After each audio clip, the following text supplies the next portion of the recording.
Nasional 8 edisi 6 September, paparan utama yang menanti anda malam ini. Malaysia, Australia komited cari MH17.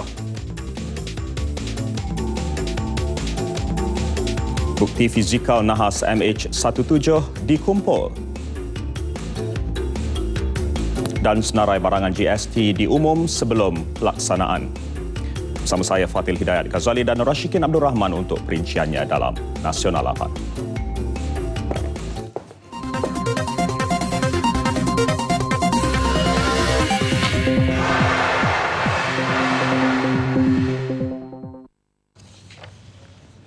Assalamualaikum dan salam satu Malaysia. Selepas menerima laporan risikan agak konklusif, Malaysia dan pasukan penyiasatan antarabangsa kini berusaha untuk mengumpulkan bukti fizikal berkaitan nahas pesawat MH17 yang ditembak jatuh di timur Ukraine. Bagi tujuan itu, pasukan berkenaan mahu memasuki semula kawasan nahas di timur Ukraine sebelum musim sejuk. Datuk Seri Najib Tun Razak berkata, Malaysia bersama-sama rakan antarabangsa seperti Australia dan Belanda memerlukan sekurang-kurangnya 5 minggu untuk memeriksa keseluruhan kawasan nahas yang agak luas. Beliau menegaskan demikian dalam sidang media bersama Perdana Menteri Australia Tony Abbott di Putrajaya sempena lawatan rasmi sehari Abbott ke Malaysia. As you know, we are doing our level best. First of all, we do have the intelligence reports as to what happened to MH17, and the intelligence reports are pretty conclusive. But what we do need to do next is to assemble the physical evidence, evidence that can be brought to the courts when the time comes, so that it will be proven beyond any doubt that the plane was shot down by heavy missile, and this has to be proven in a court of law. I agree with you, it's more challenging because gathering evidence in a conflict area presents a host of serious problems, but we will endeavour to find out the truth and to bring those responsible to justice. Malaysia mendesak penyiasatan peringkat antarabangsa terhadap nahas itu dijalankan secara menyeluruh, bebas dan telus mengikut konvensyen antarabangsa dengan objektif untuk menegakkan keadilan. Kedua-dua pemimpin itu bertekad untuk meningkatkan usaha dan terus bekerjasama rapat dengan rakan-rakan antarabangsa yang lain bagi memastikan baki mayat mangsa dapat diserahkan kepada anggota keluarga secepat mungkin. Dan ini komitmen Australia yang ditegaskan Tony Abbott. Canberra akan membantu Malaysia membawa pulang baki mayat serta menjejaki pelaku kejam yang menembak jatuh pesawat MH17.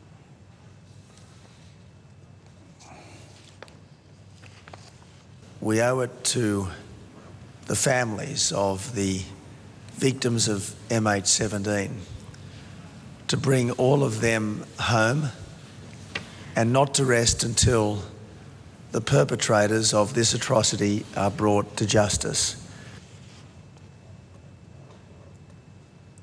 Malaysia dan Australia juga menyatakan komitmen untuk masing-masing menyumbang RM180 juta dalam usaha untuk mengesan lokasi pesawat MH370 yang dipercayai berakhir di selatan Lautan Hindi pada 8 Mac lalu. Sumbangan itu adalah sebahagian daripada fasa baharu pencarian di dasar laut bagi pesawat itu di kawasan terpencil lawatan itu. Sempena lawatan sehari Abbott ke Malaysia, kedua-dua pemimpin itu turut mengadakan pertemuan dengan anggota pasukan Malaysia yang terbabit dalam operasi pencarian MH370 dan MH17 bagi merakamkan penghargaan terhadap usaha yang dilakukan. Berucap pada sesi itu, Datuk Seri Najib dan Abbott menyatakan komitmen sepenuhnya untuk meneruskan pencarian pesawat MH370. Mereka menyedari bahawa pihak keluarga mangsa MH370 mengharapkan satu jawapan dalam isu berkenaan.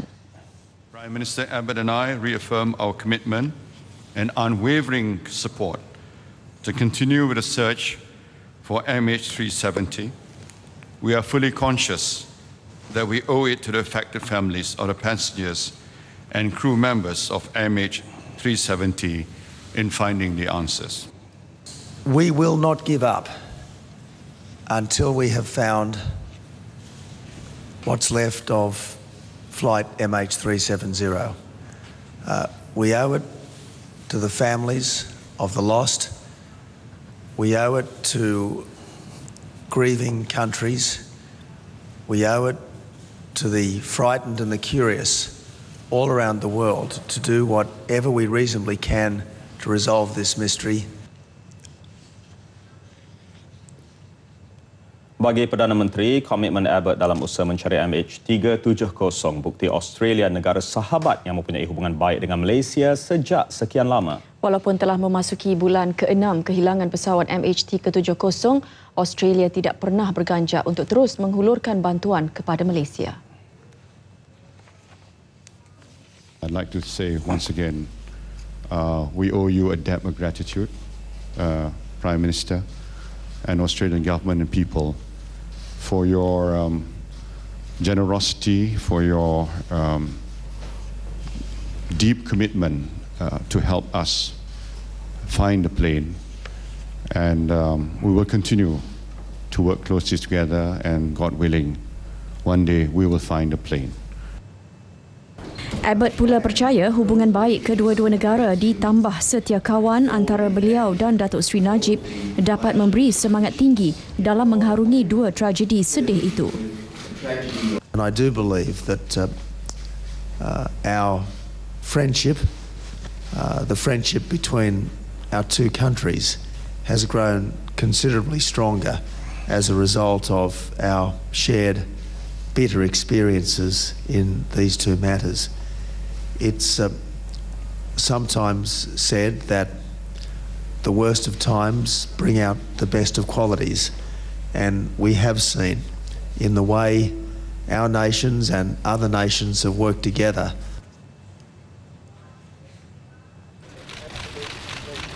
Tony Abbott yang pertama kali melakukan lawatan rasmi ke Malaysia sejak dilantik Perdana Menteri tahun lalu diberi sambutan rasmi di Dataran Perdana Putrajaya pagi tadi. Ketibaan beliau pada kira-kira jam 10 pagi disambut Datuk Seri Najib Tun Razak. Ia disusuli dengan lagu kebangsaan kedua-dua negara dimainkan.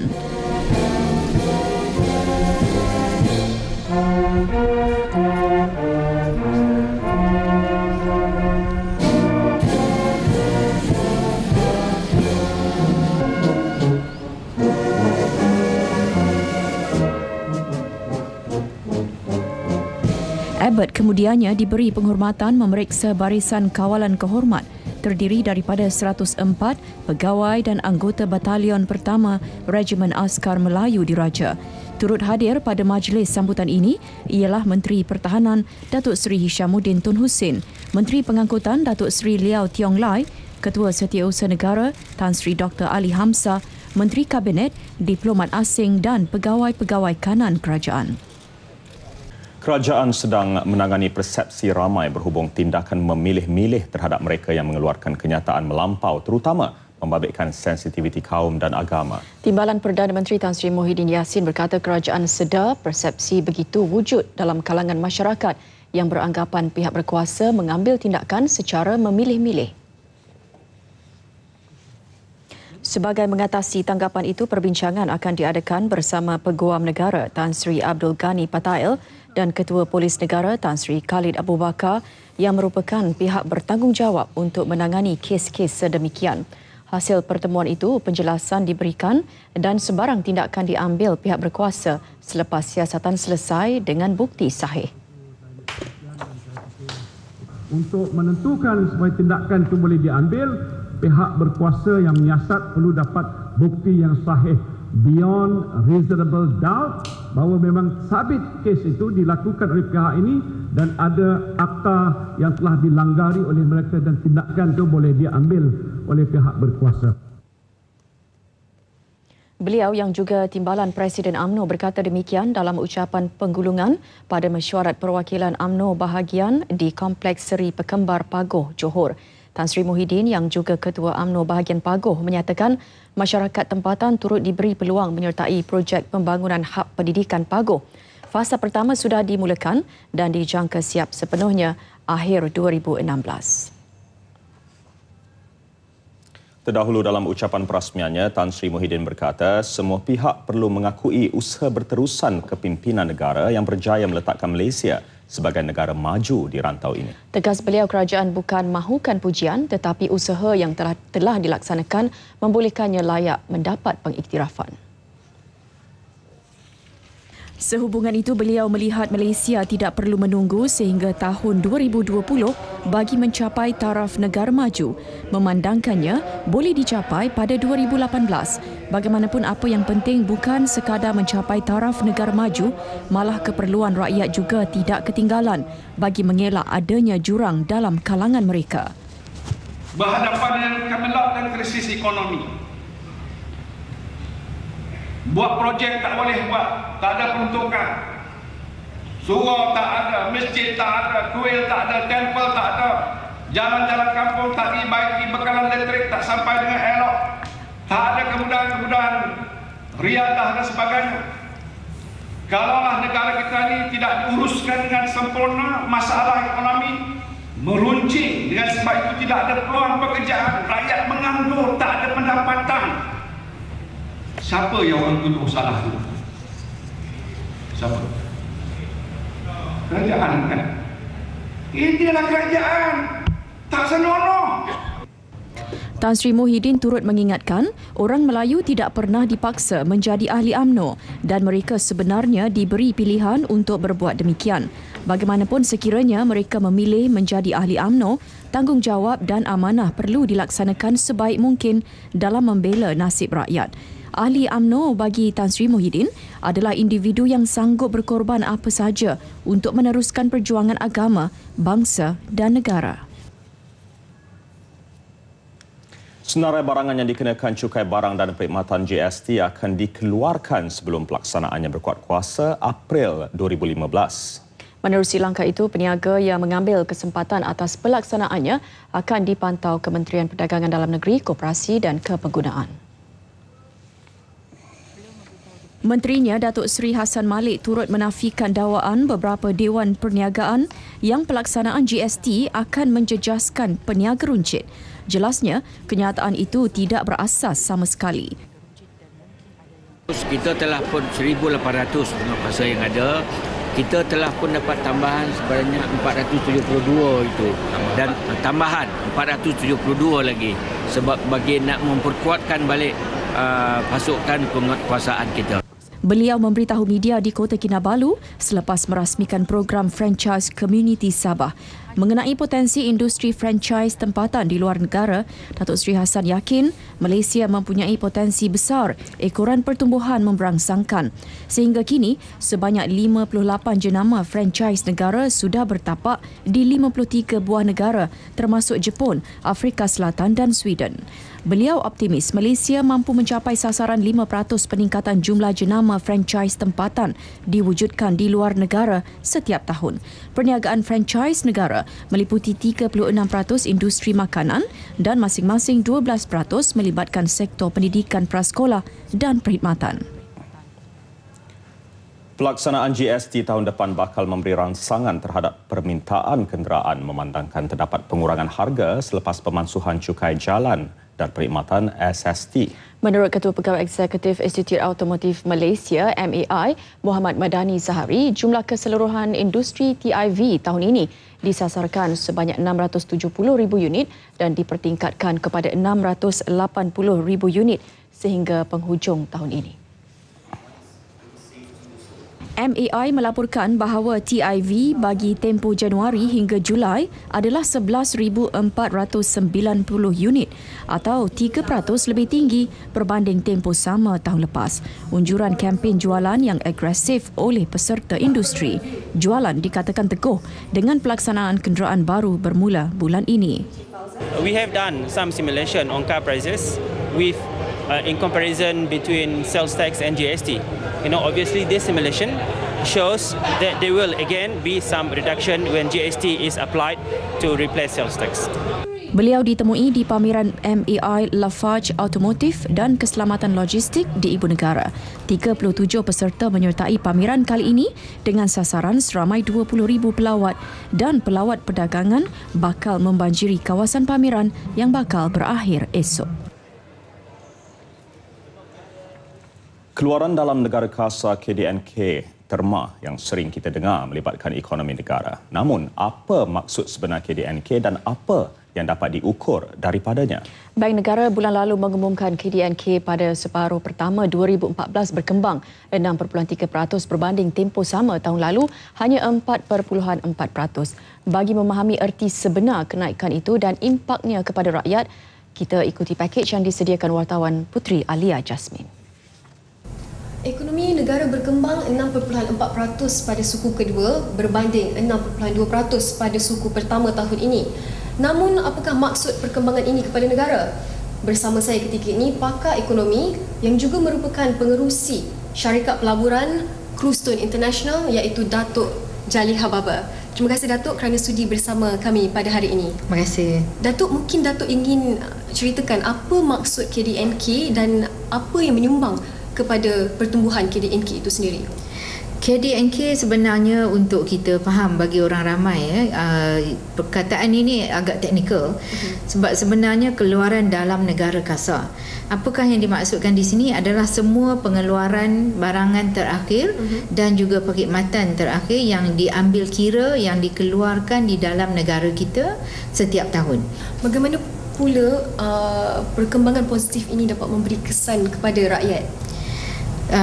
Perkembangan positif ini sudah tentu ada banyak cara di mana ianya dapat tumpah ke sebagai kesejahteraan rakyat yang dinikmati oleh semua penduduk di Malaysia. Sebab aktiviti penghilangan misalnya, mereka mengeluarkan barangan ya yang dijual di dalam negara atau di luar negara, dan ini akan memberi pendapatan kepada negara kita. Dan pendapatan ini pula digunakan untuk di dalam sektor pembinaan, misalnya untuk membuat rumah, membuat jalan, infrastruktur untuk kemudahan rakyat. Ini juga dapat kemudahan ini dinikmati oleh rakyat Malaysia hasil daripada keluaran penghilangan, keluaran perkhidmatan yang dikeluarkan di dalam negara kita yang digunakan pendapatannya untuk menjana kemewahan di dalam negara yang dinikmati oleh penduduk-penduduk Malaysia. Jadi kita nampak pertaliannya. Peningkatan aktiviti juga membawa kepada peluang pekerjaan kepada rakyat Malaysia juga. Ya. Rakyat Malaysia dapat memilih kerja yang bagaimana yang mereka lebih suka buat. Ya. Dan peluang-peluang pekerjaan ini begitu banyak. Cuma rakyat Malaysia kena berusaha mencari yang sesuai dengan diri masing-masing. Okey. Baik Datuk, apa pula faktor-faktor yang mengekang kepada pertumbuhan KDNK itu sendiri? Ini banyak faktor-faktor yang mengekang seperti kesenangan untuk menjalankan perniagaan, misalnya macam kos bahan mentah. Kalau kos bahan mentah kita terlalu mahal, atau kos tanah dan cost of doing business lah ya, kos untuk menjalankan perniagaan dan pengeluaran di dalam negara kita tidak seimbang dan tidak setanding dengan negara-negara lain, jadi Malaysia akan ke belakang. Dan sekiranya kita juga tidak mempunyai kepakaran daripada rakyat Malaysia kita sendiri, sebab itu kerajaan menekankan usaha kita untuk melatih pekerja-pekerja Malaysia untuk mendapatkan kepakaran di dalam teknologi tertinggi misalnya ya. Sekiranya kita tidak mempunyai pekerja yang mempunyai kepakaran, kita tidak dapat menyokong segala industri yang berteknologi tinggi untuk melabur di dalam Malaysia dan menapak di sini ya, dan juga mengeksport barangan mereka daripada Malaysia, di mana kita juga mendapat foreign exchange ya, pertukaran luar negara, wang luar negara. Jadi ini merupakan satu masalah sekiranya kita tidak mengawal kos untuk menjalankan bisnes di Malaysia. Ini merupakan satu sekatan yang tidak bagus. Sebab tu kerajaan memberi penekanan kepada the ease of doing business, maknanya kesenangan untuk melakukan perniagaan di sini dan juga kos untuk menjalankan perniagaan di sini. Sama ada penghilangan, perkhidmatan, pembinaan dan berbagai. Ya. Baik, terima kasih Datuk. Terima kasih. Begitu terperinci dan efektif penjelasan yang telah diberikan oleh Datuk Jalila Baba berkenaan pertumbuhan KDNK, dan diharapkan melalui tumbuhan itu tadi dapat meningkatkan lagi pemahaman kita terhadap pertumbuhan KDNK yang secara tidak langsung memberi kesan ataupun impak kepada kita sebagai rakyat dan kepada negara. Sekian laporan Alia Jasmine, TV1.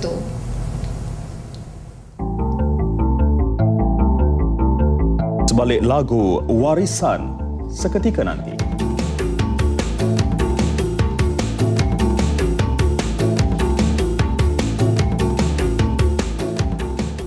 Malaysia mengiktiraf Australia sebagai rakan kongsi dagang penting yang meletakkan negara itu dalam senarai 10 rakan dagang utama Malaysia sejak sedekad lalu. Dalam tempoh 3 tahun dari 2010 hingga 2013, nilai dagangan Australia ke Malaysia meningkat sebanyak 14.7% kepada 28.9 bilion ringgit. In 2013, Australia was Malaysia's 9th largest trading partner. Two-way goods and services trade was valued at 61.9 billion ringgit in 2013, up from 46.2 billion ringgit in 2010. This represents a 14.7% increase over 3 years.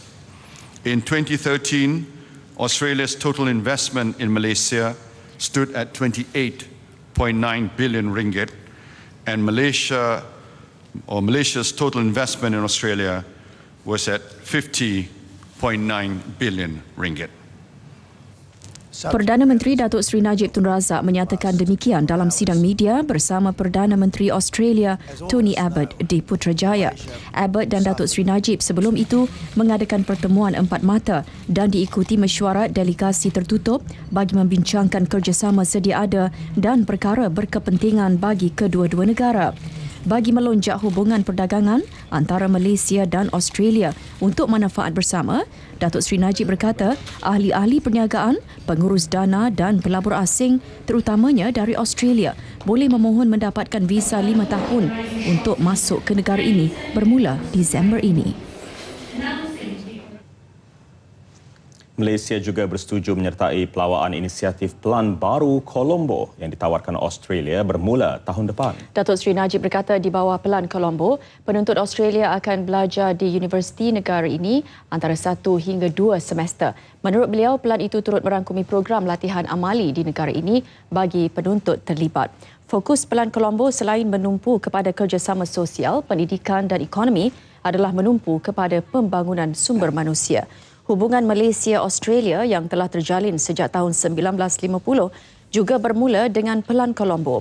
Di bawah Pelan Baru Colombo itu, pelajar Australia yang menjalankan ijazah sarjana muda di universiti mereka akan berpeluang untuk memohon grant dan beasiswa untuk pelajar di Asia Pasifik. Menurut Tony Abbott, Malaysia merupakan antara lokasi terbaik untuk tujuan pendidikan secara dua hala yang bakal memberi impak positif kepada kedua-dua negara. Jelas beliau, kini penyertaan pelajar dari negara terbabit masih kurang iaitu tidak mencapai 1,000 orang berbanding 300,000 pelajar Malaysia mengikuti pengajian di Australia. Angka tersebut tidak termasuk 20,000 pelajar Malaysia yang menyambung pengajian di bawah institusi pendidikan kelolaan Australia di negara ini.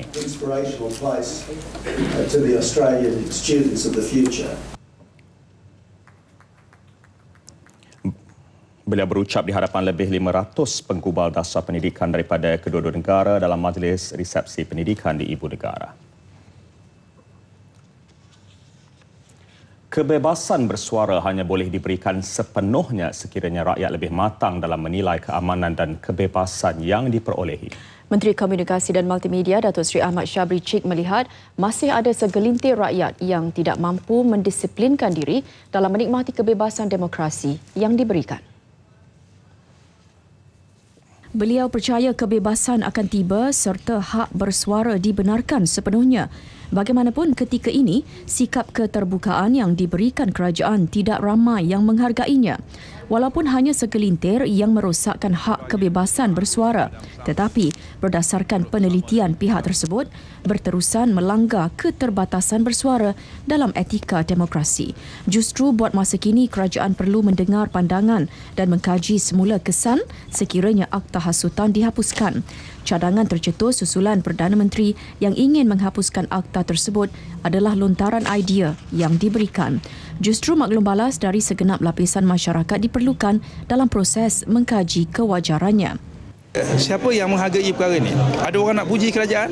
Ada orang nak mengatakan kita sudah menuju ke arah baru? Tak ada. Mereka yang mencemoh akan terus menggunakan ruang ini untuk bukan saja mencemoh kerajaan tetapi mengganggu gugat keamanan negara, dan ini sepatutnya perlu dilihat kembali apakah kita ingin melangkah setapak ke depan lagi dalam soal memberi kebebasan. Beliau sebelum itu merasmikan mesyuarat perwakilan pergerakan wanita, pemuda dan puteri UMNO bahagian Kangar di Perlis. Hadir sama Menteri Besar Datuk Seri Azlan Man yang juga merupakan Ketua UMNO bahagian Kangar. Lagu Tanggal 31, Tegakkan Bendera Kita dan warisan antara lagu yang menerapkan jiwa merdeka dan semangat cintakan negara nyanyian penghibur nombor 1 Asia Allahyarham Datuk Sudirman Haji Arsyad. Siapakah yang memainkan peranan penting di sebalik salah satu lagu keramat itu, iaitu Warisan. Bersama wartawan Somi Ahmad Sofi mengenali insan di sebalik lagu tersebut. Di sini lahirnya sebuah cinta yang murni. Sesebuah lagu itu bukan hanya untuk enak didengar, tetapi ada kalanya mempunyai sejarah tersendiri dan juga maksud yang ingin disampaikan. Dan lazimnya sesebuah lagu itu mempunyai kaitan dengan sama ada si penyanyi ataupun si pengubahnya. Berkenaan lagu Warisan yang kini berkumandang sejak daripada awal bulan lalu, iaitu bersempena dengan sambutan kemerdekaan negara ke-57, iaitu lagu Warisan yang diambil daripada lagu nyanyian Allahyarham Datuk Sudirman Haji Arsyad, adalah lagu yang sungguh terkesan kepada rakyat Malaysia sehingga hari ini. Dan di sebalik lagu itu, ramai mungkin tidak kenal dengan pengubahnya ataupun komposernya, itu Syed Harun Ahmad. Dan bersama saya kini lah Cik Syed Harun Ahmad. Dan Cik Syed Harun, boleh ceritakan sikit bagaimana, sebelum kita cakap tentang lagu Warisan ni, mungkin Cik Harun boleh ceritakan sikit bagaimana mula Cik Harun terlibat dan minat untuk menulis lagu? Okey, saya ni orang produk of 60-an lah kira kalau di muzik. Walaupun saya hidup tahun 50-an, tapi 60-an tu di Johor. Saya asal daripada Johor Bahru. Di situ mulanya demam pop yeye. Jadi di situlah setiap kampung tu ada je band dia. Hampir setiap kampung kat Johor Bahru tu. Jadi di situ saya mula terlibat lah main muzik tu. Tapi itulah, muzik itu adalah muzik pop yeye yang unsur dia banyakkan pengaruh barat. Minat Syed Harun dalam bidang penulisan dan gubahan lagu terus berkembang apabila beliau melanjutkan pengajian di Universiti Melaya dalam bidang sejarah pada pertengahan tahun 70-an. Warisan itu adalah berdasarkan kematangan pengalaman seseorang itu dalam meniti alam kedewasaan, selari dengan perkembangan semasa. Bagi Syed Harun, lagu Warisan itu meninggalkan kesan mendalam pada dirinya kerana ia digubah semasa persekitaran negara ini sedang pesat membangun. Lagu Warisan ni, saya lihat dia punya seni kata, baik-baik ayat pun agak seni kan, macam dinilai sebuah cinta yang murni sejati abadi. Mungkin Cik, kita boleh kongsi bagaimana Cik Syed Harun dapat idea, adakah duduk bersama Allahyarham Sudirman untuk ubah ataupun bersendiri? Lagu ni telah wujud sebelum lagi disediakan untuk nyanyian Sudirman ya. Kita sebagai penyetua lagu ni selalunya kita buat draft lagu ni banyak. Jadi bila perlu tu kita akan ubah suai. Jadi proses ubah suai tu daripada pertama kali kita memulakan ayat dan irama tu sehingga dibawa untuk rakaman Sudirman, itu lebih daripada sebulan. Berdasarkan latar belakang pengajian beliau dalam bidang sejarah, Syed Harun dapat mengubah lagu warisan itu dengan begitu sempurna sehingga melahirkan semangat patriotik yang tinggi. Lagu ini dia bermula dengan di sini lahirnya sebuah cinta. Dia berakhir dengan akulah penyambung warisan, ya. Sebab dan tajuk dia warisan. Jadi maksud saya gini, saya masa itu saya rasa setiap warga, ya, Malaysia atau mana-mana, kita mesti ada satu, kita ni diamanahkan untuk memastikan warisan apa-apa yang ditinggalkan oleh nenek moyang kita dan orang sebelum kita, termasuk pemimpin, ya, hasil-hasil seni, semua tu mesti ada satu kesedaran. Dalam pada itu, komposer yang kini berusia 64 tahun ini turut menyatakan kebimbangan kerana lagu-lagu tempatan masa kini semakin hilang nilai-nilai kemelayuannya serta identiti negara. Pergi Jepun, you rasa ini Jepun. Tengok dia punya cara orang bercakap, cara ni budaya dia semua Jepun. Kalau dengar hasil-hasil seni dia, seni Jepun yang lama tu masih lagi preserve, dijaga warisan seni dia. Pergi Korea pun begitu, dia ada K-pop tapi there's always that Korean tau dalam suasana dia. Pergi Malaysia, ada tak? Saya takut. Ini masa ketika tu dah makin lama makin ni. Irama dan lagu tidak dapat dipisahkan. Andai dipisahkan, rosaklah lagu, pincanglah irama. Begitulah juga dengan Syed Harun dan Sudirman. Kedua-duanya mampu berkolaborasi dengan rapat, lalu terhasillah lagu warisan itu. Selepas dah 30 tahun lebih kan, lagu ni masih lagi relevan, dan apatah lagi di saat negara menyambut kemerdekaan negara ke-57 ni, lagu ni dijadikan tema sambutan kemerdekaan negara dan dijadikan dilahirnya sebuah cinta. Jadi apa perasaan Cik Syed bila lagu ni dijadikan sebahagian sambutan kemerdekaan negara kali ini? Saya rasa amat bersyukur, sangat-sangat bersyukur, dan kan Allah telah bagi saya ilham itu, ya. Dia boleh bagi sesiapa je, ya. Ilham tu kita ni benda-benda yang kita dapat, ya, termasuk ilham pun dia yang bagi. Sesebuah negara itu ibarat sebuah rumah, dan tiang seri rumah itu adalah segala warisan yang kita miliki. Warisan inilah yang harus dijaga dan dipelihara dari generasi ke generasi agar kemakmuran dan keharmonian negara terus berkekalan. Somya Mat Sofi, TV1. Tibalah masanya untuk segmen sukan. Kabarnya antara cerita menarik malam ini, Dunga Lega, skuad Samba catat kemenangan. Ya, laporannya bersama Muhammad Akhtar Haji Hamzah. Silakan. Terima kasih Fatin dan juga Syikin. Benar Fatin, segalanya dalam laporan sukan antarabangsa selepas ini. Tapi sebelum itu, tumpuan menarik malam ini kita saksikan. Siasatan insiden Kuching akan dimuktamadkan selepas kod tata tertib baru diluluskan. Alberto Contador terus kuasai jelajah La Vuelta Spanyol. Semuanya selepas ini.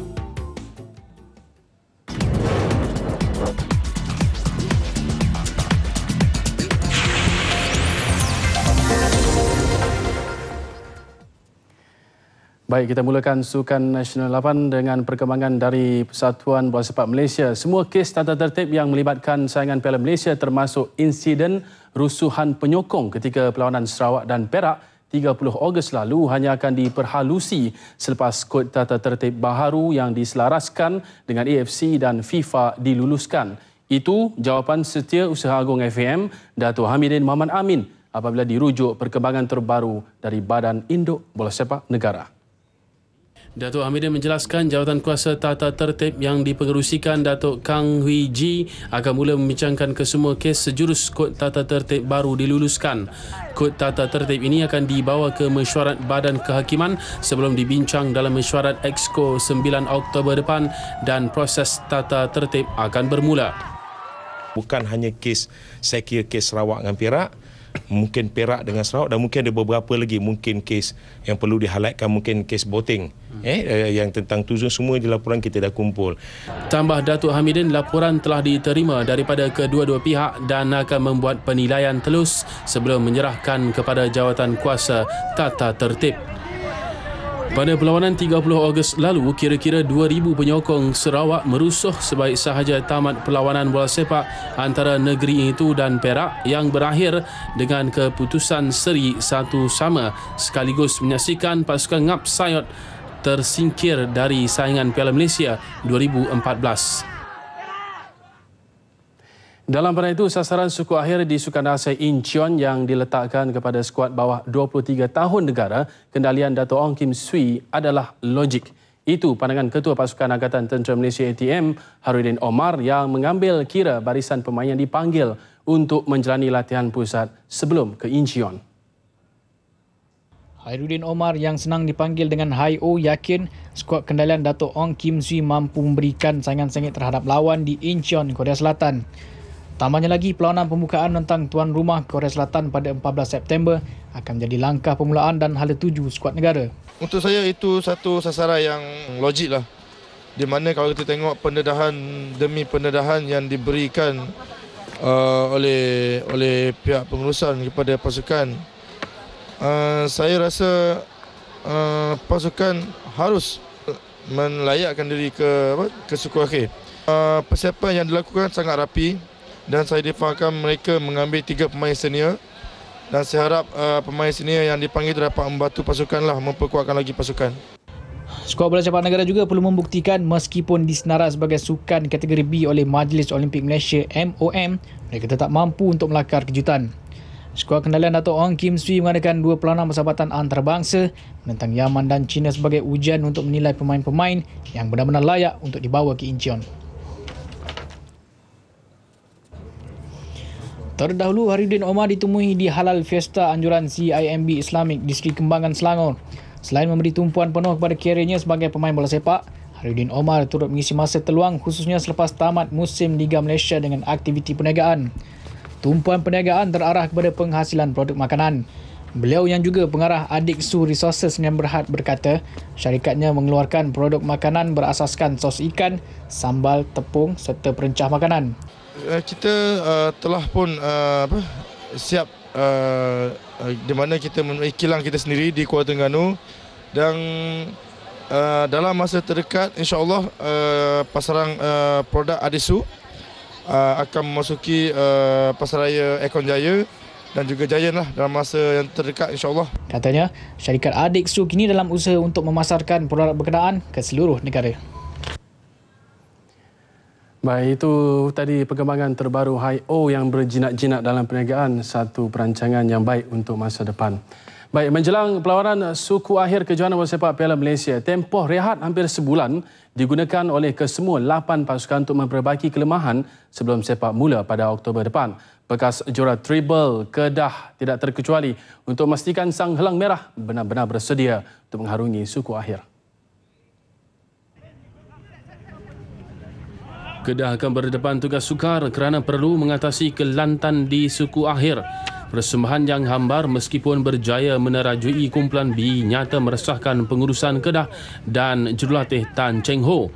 Justru Persatuan Bola Sepak Kedah KFA mengatur 3 perlawanan persahabatan antarabangsa untuk mengukuhkan taktikal dan keserasian pemain. Kenyataan yang dikeluarkan menerusi laman Facebook rasmi KFA, Kedah akan menentang pasukan dari Hong Kong, Eastern Sports Club pada 15 September ini di Stadium Darul Aman Alostar. Selepas itu, skuad Tan Cheng Ho akan berlepas ke Indonesia untuk mengharungi 2 perlawanan persahabatan menentang kelab Persib Bandung pada 21 September di Stadium Jalak Harupat, Saroyang dan Persija Jakarta 2 hari kemudian yang dijadual diadakan di Stadium Gelora Bung Karno. Kejohanan bola sepak pantai mungkin tidak begitu popular di kalangan peminat tempatan. Namun, Felda bekerjasama dengan Persekutuan Bola Sepak ASEAN AFF untuk julung kalinya menganjurkan kejohanan bola sepak pantai AFF 2014 yang akan berlangsung di Kuantan, Pahang Oktober depan. Apa yang menarik, juara kejohanan berkemungkinan besar akan layak secara automatik ke kejohanan Asia. Kejohanan edisi sulung ini berjaya menarik penyertaan 8 pasukan termasuk 2 pasukan yang akan mewakili negara Malaysia dan Felda. Setiausaha Agung Konfederasi Bola Sepak Asia AFC Datuk Azudin Ahmad menjelaskan usaha ini selaras dengan kempen kejohanan bola sepak pantai AFC yang akan diadakan di Doha, Qatar April tahun depan. Jadi insyaAllah AFF akan berusaha untuk memohon supaya yang kumpulan Johan dan Ranazab ni dikira automatic qualifier untuk masuk AFC punya pertandingan.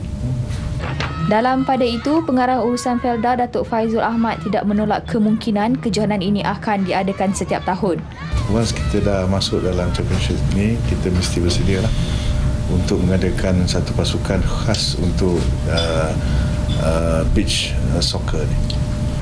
Petang tadi berlangsung majlis pelancaran kejohanan oleh Presiden Persatuan Bola Sepak Malaysia FAM Tengku Abdullah Sultan Ahmad Shah.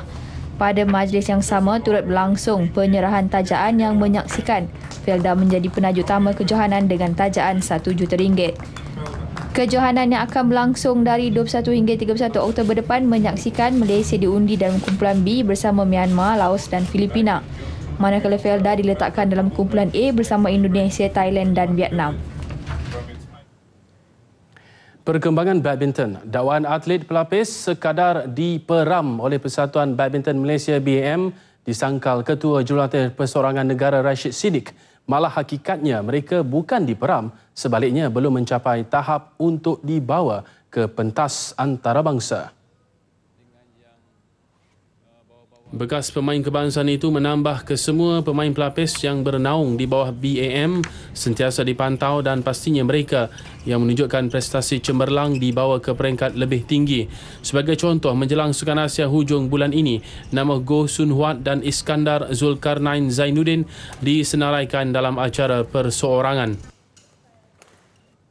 Hantar dia ke pertandingan yang lebih besar, sedangkan pertandingan yang bawah-bawah dia kurang menyerlah. Saya rasa standard dia masih belum tinggi lagi untuk bersaing di kejohanan yang lebih besar. So mungkin akan lebih bazir kat situ.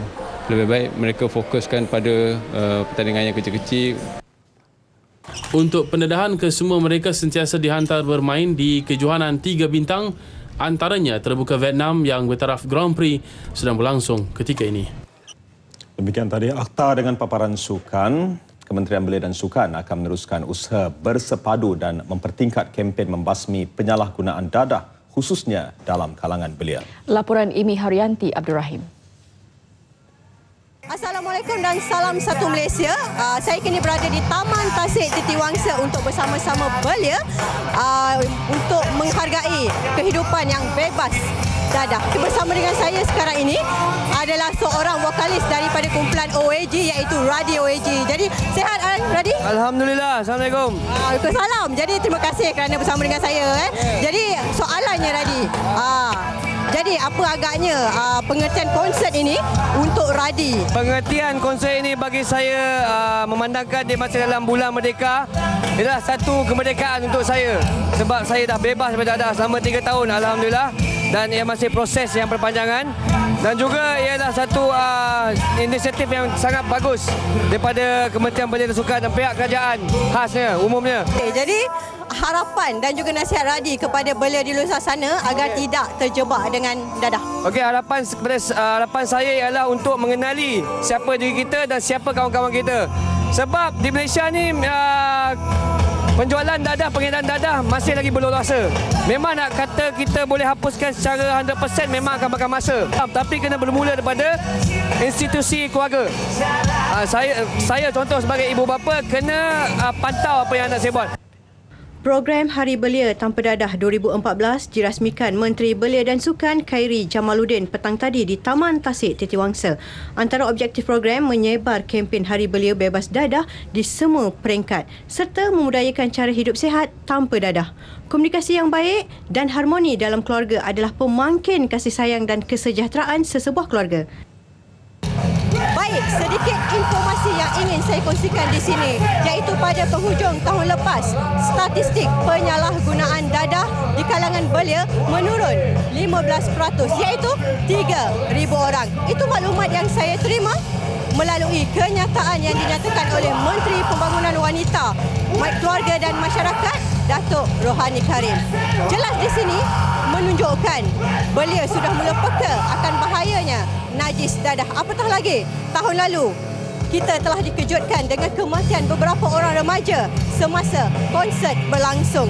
Dan itu cukup menyedihkan sebagai seorang manusia dan juga sebagai rakyat Malaysia. Jadi diharap dengan anjuran konsert positif seperti ini dapat meningkatkan lagi pemahaman mengenai bahayanya dadah di kalangan remaja khususnya. Saya Amy Haryanti Abdul Rahim melaporkan untuk Berita RTM. Laporan Amy Haryanti itu mengakhiri Nasional 8 edisi 6 September. Masih belum terlambat untuk kita semua sama-sama mengibar jalur gemilang. Lebih-lebih lagi Hari Malaysia bakal menjelang 16 September ini. Ya, benar tu Fatil. Baik saudara, menutup tirai Nasional 8, saksikan program Jom Gegar 10,000 Langkah Merdeka yang diadakan serentak di seluruh negara. Tujuannya mempromosikan gaya hidup sihat dalam kalangan masyarakat. Ya, dan selepas ini program khas Demi Malaysia menanti anda dengan artis-artis popular. Kabarnya Datuk Jamal Abdillah, Adira dan Azlan Typewriter ada dalam program itu. Jadi sama-sama kita saksikan. Assalamualaikum. Dan salam satu Malaysia.